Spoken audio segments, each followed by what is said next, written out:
In the dead of night, a high-stakes armored truck heist was underway. Leading the operation was Parker, an old, sharp-minded thief whose experience spoke louder than any weapon. At his side stood his crew, Zen, Philly, and the rest, each playing their part with cold precision. Their target was hidden, secured away from the public eye. And only one man knew where: the supervisor, Ryan. Under Parker's unwavering stare and quiet, chilling threat, Ryan's resolve began to crack. He tried to hold on, but Parker was relentless. The pressure was too much. Finally, Ryan gave in, revealing the secret location of the armored truck loaded with cash.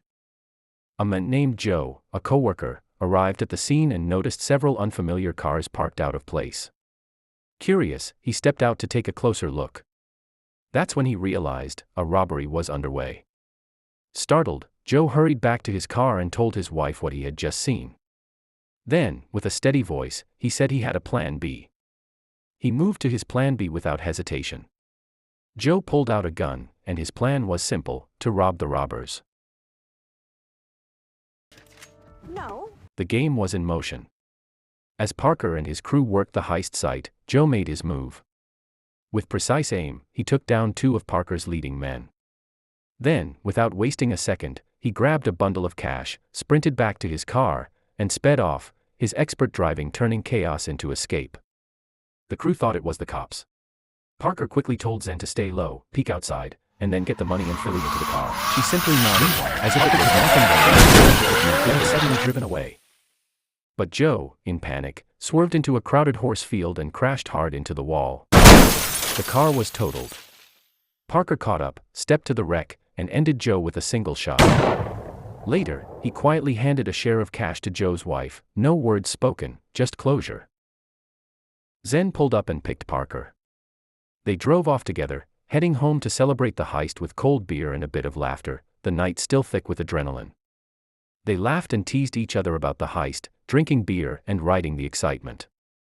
The money was spread out on the table, a fortune laid bare before them. Philly was clearly upset while the crew laughed. Their teasing stung him, and anger showed on his face. He finally threw a few sharp words back at them, just enough to shut the room quiet. Zen asked Parker what he told the woman in the car. Parker replied he gave the woman 10 grand of money. Parker excused the crew he needed to use the washroom to clean up the blood stains on his body. Zen insisted she needed to shower, brushing off the tension as she headed. Suddenly, Zen pulled a gun. She turned on the crew, betraying them in an instant, and shot everyone down. Only Parker survived, though she hit him in the right shoulder. Wounded, he stumbled back and fell over the edge into the rushing waterfall below. Bitch.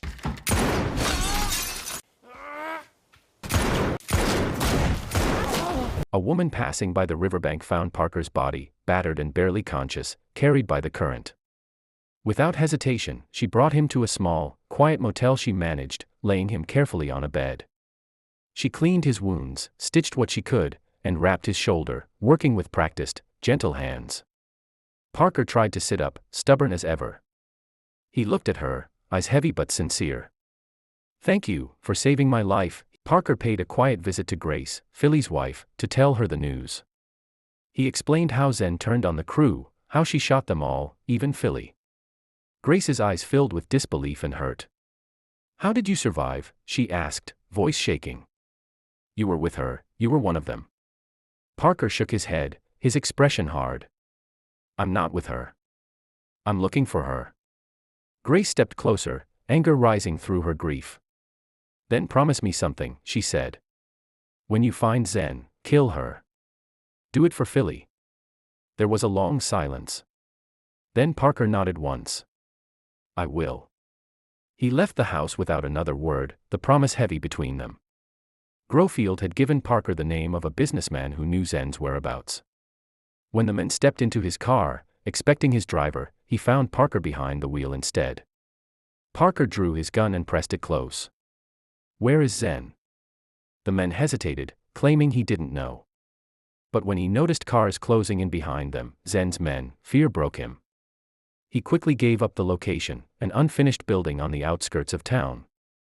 Parker sped off, but before he could get far, the trail of cars rammed into him. Zen's crew opened fire, bullets tearing into the metal and night air as Parker fought to survive. The crash hit hard, metal screeching, glass shattering. The cars skidded to a stop across the dirt road. Zen's men were the first to move. Doors swung open, boots hit gravel, and guns were raised in the same breath. The night exploded into gunfire. Flashes lit the darkness as bullets rained toward the wrecked car. They spread out, searching, hunting, determined to put Parker down for good. The air was thick with smoke, shouting, and the echo of shots tearing through the quiet of the empty road. The war had begun, and Parker was somewhere in that chaos, fighting to stay alive. Parker made it out alive and drove straight to the abandoned, unfinished building. Zen froze when she saw him, disbelief in her eyes. Parker raised his gun at her head, voice cold. "Try anything, and I'll put a hole in you." One of Zen's new associates stepped in, trying to talk, trying to control the moment. Parker didn't hesitate, he shot him once. The room fell silent. Parker demanded to know where the money was, but Zen insisted she didn't have it. The associate, somehow still breathing, tried to get up. Parker shot him again, this time for good. Zen winced. "That man was important," she said quietly.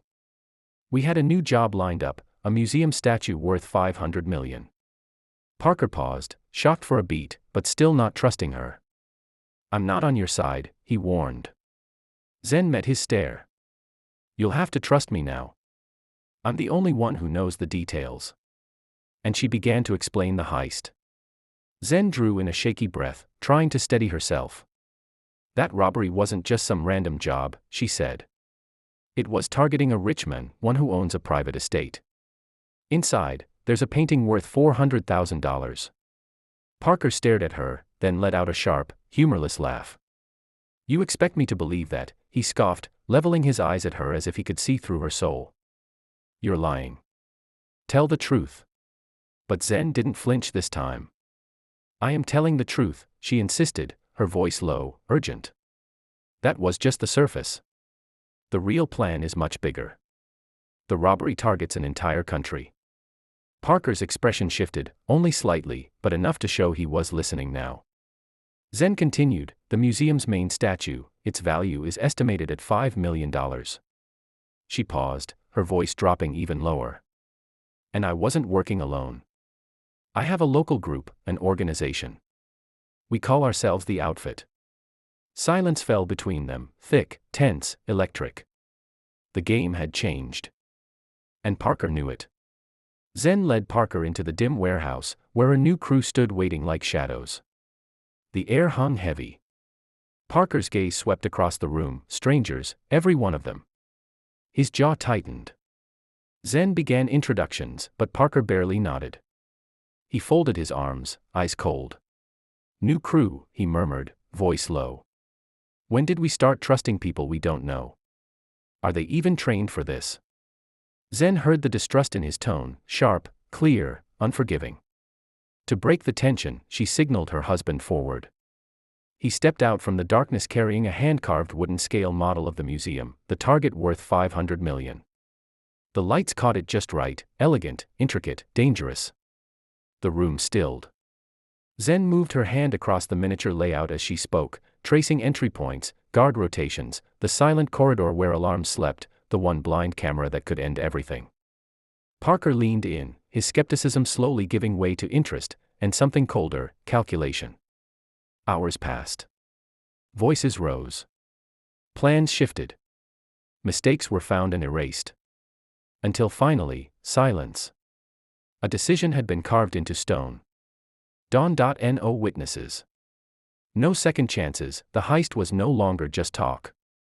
It was destiny, waiting for morning. While Parker, Grofield, and Zen immediately left to hit the vault that very night. 1 hour later, 2 guards were running a routine night shift at the heavily fortified Greenbrook facility. Suddenly, on the security monitor, they watched as a car seemed to crash right outside the main gate. As one guard rushed outside to check the supposed accident, the other guard was blindsided by a figure who had slipped in unnoticed. It turned out to be Grofield and Zen, who, having created the diversion, quickly incapacitated the remaining guard before Parker arrived to breach the facility. Parker immediately went to work, easily breaking into vault number 1 to grab the statue. However, the plan was already going south elsewhere. Stan, left alone with the hostage, had gotten completely sloshed and was unsteady on his feet. Paul, seizing the opportunity presented by Stan's profound intoxication, managed to escape his captor and was now on the lam. Escaping from his drunken guard, Paul immediately flagged down a passing car and, after securing a ride, convinced the owner to let him use their phone. The first person he called was Lozini, the outfit boss. Paul was spilling the tea, informing the mobster that Parker and his crew were currently inside the Greenbrook facility, cracking the vault to steal the statue. Lozini was already on a hair trigger, and the news sent him into a white-hot rage. He immediately mobilized his enforcers and hauled ass to the vault. Lozini and his men arrived at the facility only to find that their worst fears had materialized. Vault number 1 had been breached, and the Lady of Arantero was long gone. They quickly spotted a vehicle tearing out of the back lot, the very car Paul had borrowed, which was now carrying the statue. Lozini and his troops gave chase, immediately kicking off a high-octane urban brawl. This prolonged chase and gunfight through the city streets was a no-holds-barred spectacle.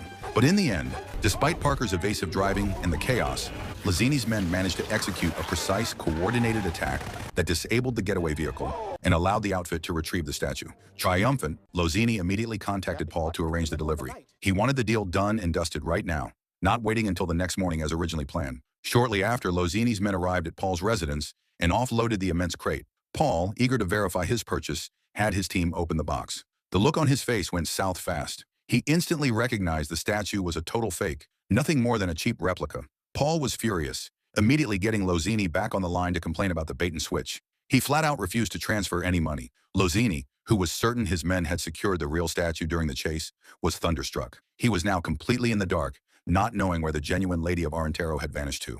Realizing he had been played for a fool, Lozini immediately ordered his entire convoy to slam the brakes on the delivery and double time it back to the Greenbrook facility. He was banking on the statue still being there. Lozini's intuition was spot on. Inside the facility, Parker, Grofield, and Zen were working furiously to breach the actual vault. Parker had pulled an ace up his sleeve, realizing earlier that the facility's security had been Kafka. As the heavy door finally groaned open, they were met with the breathtaking sight of the genuine Lady of Arantero. Just as Parker finished securing explosives to the ancient artifact and Grofield and Zen stepped out to call the driver, Lozini and his heavily armed mobsters stormed the room, immediately holding Parker at gunpoint. Lozini, impressed despite the circumstances, threw a compliment at Parker's cunning. Parker coolly returned the favor, acknowledging Lozini's own clever play with the train ambush. With the scores now settled, Parker smiled and produced a detonator, revealing that he had lined the entire statue with custom-made bombs.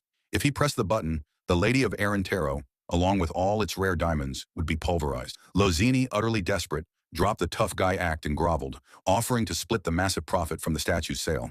Parker, however, was ice cold. He flat out refused, knowing that the figurehead's existence would only invite endless cycles of greed and bloodshed. Parker pressed the detonator, and the Lady of Arantero was destroyed in a spectacular blast.